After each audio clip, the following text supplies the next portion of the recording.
berkesan di hati.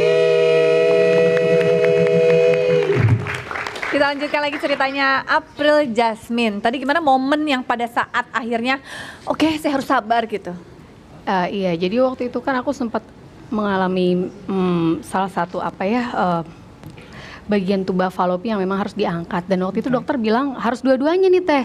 Salah satu jalannya adalah kalau dua saluran ini tidak ada ya untuk mempunyai anak secara alami nggak bisa, jadi harus bayi tabung satu-satunya. Nah, kita nih perempuan ngerasanya kalau nggak punya setelah menikah nggak punya keturunan kok kayaknya kurang komplit.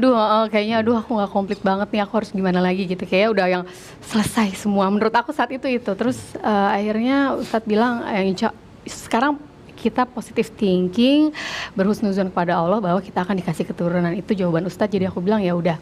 Manggil suami Ustadz? Enggak, bi gitu. Baby maksudnya. Nggak apa-apa dong. Jadi pada saya itu bilangnya gimana? Iya, jadi aku waktu itu telepon karena Ustadz lagi dakwah, terus aku bilang, Bi, kabar dari dokter adalah aku harus laparoskopi dan kemungkinan besar kedua-duanya harus diangkat karena kedua-duanya nggak ada saluran sama sekali, semuanya ada pembengkakan. Terus Ustadz bilang, ya Allah ini apa lagi ya gitu. Jadi dia di jalan juga sedih, terus aku yang kita udah nangis dia sambil teleponan, terus nangis. Terus aku bilang, aku cuma minta maaf sama Ustadz karena aku ngerasanya kayak kita baru nikah kan belum 1 tahun, dan aku ngerasanya kayak aku kayak mempersulit hidup kamu nih gitu. Dan Ustadz bilang, enggak kayak gitu, cuma udah kalau emang ini ujiannya kita jalanin. Dokter suruh apa kita ikutin. Bismillah Allah kasih yang terbaik, ya udah. Akhirnya laparoskopi dilakukan dan waktu itu Ustadz harus hadir. Waktu itu aku bius total, jadi aku nggak mendengar apapun, dan dokter mengatakan sama Ustadz, wah ini yang satu jelas harus saya potong karena pembengkakannya di tengah saluran, yang satu lagi di ujung. Ustadz gimana, mau dipotong dua-duanya atau kita punya satu kondisi lagi, kalaupun ini dikasih jalan lain cuma dibuka aja sementara tapi umurnya cuma 3-6 bulan, Ustadz harus ada kehamilan di April. Jangka waktu 6 jangka bulan waktu itu. 6 bulan maksimal.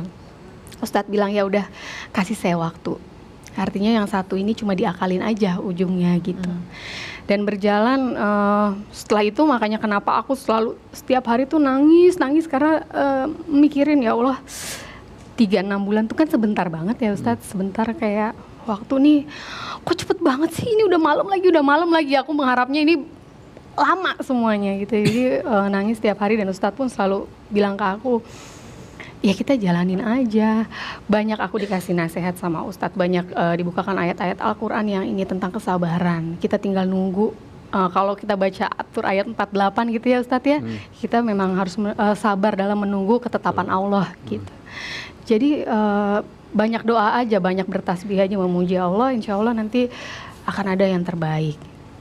Itu pun yang dilakukan. Akhirnya sudah makin lama menangis terus. Ustadz tanya, mau kamu apa? Kalau nggak beres-beres kayak gini, kamu jadi banyak berpikir negatif, aku pun gak tega ngelihat kamu seperti ini, jadi maunya apa? Nggak tahu lagi. Waktu itu aku sempat bilang, aku nih kayak di ujung tebing, terus aku kayak didorong, jadi aku nggak bisa apa-apa lagi, aku nggak tahu mau apa lagi, yang aku mau anak. Dan Ustadz yang, astagfirullahaladzim, nggak boleh putus asa kayak gitu, kamu harus kuat, masih banyak orang yang jauh dibandingin kamu ujiannya, dan mereka nggak ada yang teriak-teriak. Jadi balik lagi, banyakin ibadah.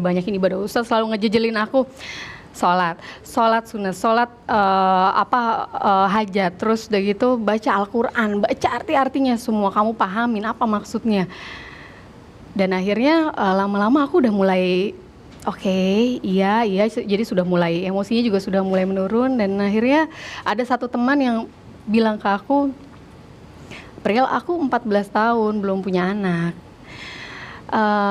Tapi waktu itu aku juga menyesal karena aku cuek untuk melakukan misalkan bolak-balik ke dokter, pemeriksaan, jadi agak cuek. Dan sekarang udah gak kerasa 14 tahun. Rasanya kamu sama Ustadz masih muda, mungkin kalau kamu ikhtiar lebih keras lagi, terus bisa konsul ke dokter lebih sering lagi, insya Allah akan terselesaikan. Dan itu yang membuat aku semangat. Akhirnya aku bilang sama Ustadz, mulai sekarang aku mau berobat lagi, aku nggak mau putus semangat lagi, insya Allah ada jalan di sana gitu.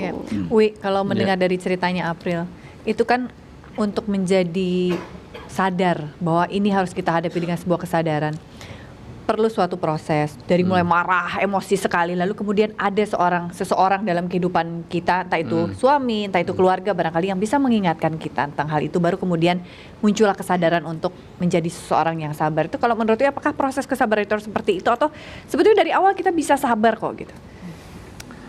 Ada yang lebih dahsyat dan spektakuler daripada Ustadz Solmed dan Jasmine sebetulnya. Dulu Nabiullah Ibrahim alaihissalam itu ujian untuk keturunan sampai usia 94 tahun.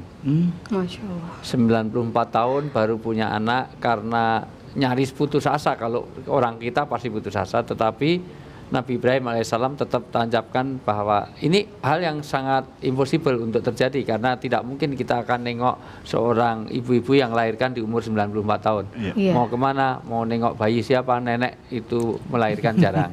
94 tahun pasti orang berpikir sudah menopause. Tetapi doa sampai diturunkan surat As-Saffat ayat 100, Robbi habli minas solihin. Itu turun ketika Siti Hajar sudah usia 94 tahun. Bagaimana 94 tahun bisa hamil? Ternyata Allah berikan. Bahwa sesungguhnya ini nanti jadi bahasan panjang, tetapi kadang-kadang memang kupu-kupu itu ada prosesnya. Ketika seseorang berdoa, ya Allah, melihat kupu-kupu yang sangat indah, punya anak indah, kurota ayun, jadi sedap dipandang mata, kita pasti menginginkannya. Tetapi ketika berdoa, ya Allah, saya minta kupu-kupu di taman ini supaya indah, tetapi Allah memberikan lain. Nggak dikabul-kabulkan, ternyata orang ini, mungkin Allah terlalu banyak yang meminta sehingga proposal saya nyelip apa doa saya. Tiba-tiba 2-3 bulan berikutnya yang hadir di taman itu bukan kupu, tapi ulat yang sangat menjijikkan. Ulat yang sangat rakus, gatalnya luar biasa, jelek sekali. Ya Allah, aku minta kupu, Kau berikan aku ulat. Aku minta anak, Kau berikan aku kandungan yang harus dilaparoskopi, kandungan yang harus diangkat. Ya Allah, ini gimana? Tetapi setelah 2 bulan berikutnya, baru dia tahu. Ternyata ulat yang jelek tadi berubah menjadi kupu-kupu yang sangat bagus, lebih dari yang dia minta. Ya. Jadi ulat yang hari ini nanti akan jadi kupu-kupu pada masanya. Amin, amin. Ini poin yang nanti akan saya sampaikan tentang tadris atau proses-proses. Barangkali sekarang ini kita baru dapat ulatnya. Kesabaran itulah nanti akan membuahkan kupu-kupu yang jauh lebih indah. Amin. Amin. Amin. Dan Amin. saya juga sabar untuk mendengarkan pencerahan Uwi lagi. Nanti saya potong dulu dengan memberikan kesempatan kepada Anda audiens yang ingin bertanya, silakan. Ya, ini dari teman-teman SMK Nasional. Sebelah kanan saya, sebelah kiri saya, mukanya kok sama kalian? Siapa dulu? Kamu? Boleh. Kamu dari mana? Asal? Nama saya Ahmad Bakti. Ditanya sama saya, kamu dari mana? Oh, dari Kan SMK tadi Nasional udah Depok. tahu dari SMK. Enggak, maksudnya ininya apa, daerahnya? Tinggalnya sayang di mana? Saya tinggal di Depok. Oh, di Oke. Depok. Iya. Silakan, namanya siapa? Jauh banget. Nama saya Ahmad Bakti dari Ahmad. Ahmad. SMK Nasional Depok. Iya. Oke, silakan. Ya. Saya mau tanya Pak Ustadz. Iya. Kan kata orang itu sabar itu ada batasnya. Kenapa ya harus ada batasnya? Bukannya sabar itu ya sudah sabar aja gitu. Ya, ada batasnya. Oke, very good. Betul Good, sekali iya, pertanyaan. betul. Ya, Bagus, kamu silakan 100 Wi. nih dari saya. Ketika orang mengatakan sabar itu ada batasnya, saat itu juga dia sudah keluar dari Tidak kesabaran. sabar. Karena hidup ini penuh dengan sabar. Sudah mati aja kita sabar. Sabar nunggu hari penghisapan. Sudah dihisap saja sabar untuk meniti sirat. Kesabaran ini harus ditanamkan, maka sobiru wa isbiru. Jadi sobaru wa isbiru. Kamu bersabarlah dan tetaplah bersabar. Makanya nanti ada 2 istilah, sabar dan tahammul. Sabar itu menerima ujian, tahammul itu tahan terhadap ujian. Nah, Ada resistensinya. Jangan pernah terus kembali kita suudzon kepada Allah. Karena asa antuk hibu saya wa huwa sarulakum wa asa antakrahu saya wa huwa khairulakum. Kadang-kadang kamu tidak suka pada sesuatu, Iya. padahal itu baik bagi kamu. Betul. Dan kamu senang sesuatu, padahal itu tidak baik. Tidak baik. Tidak bagi baik. dirimu. Iya, artinya kadang-kadang Allah tahu rahasianya. Jadi Allah tahu yang terbaik lah, yang Iya. terbaik. Iya. Gitu. Dan saya kok jadi rasanya kesentil ya dengan Louis barusan. Menghadapi ujian dan menanti ujian, menjalani ujian. Oke, gak apa-apa deh, kesentil sedikit. Yang penting bersabar. Saya juga akan bersabar pemirsa untuk bisa ketemu dengan Anda lagi. Anda sabar ya. Selain satu ini kami akan kembali tetap cerita hati.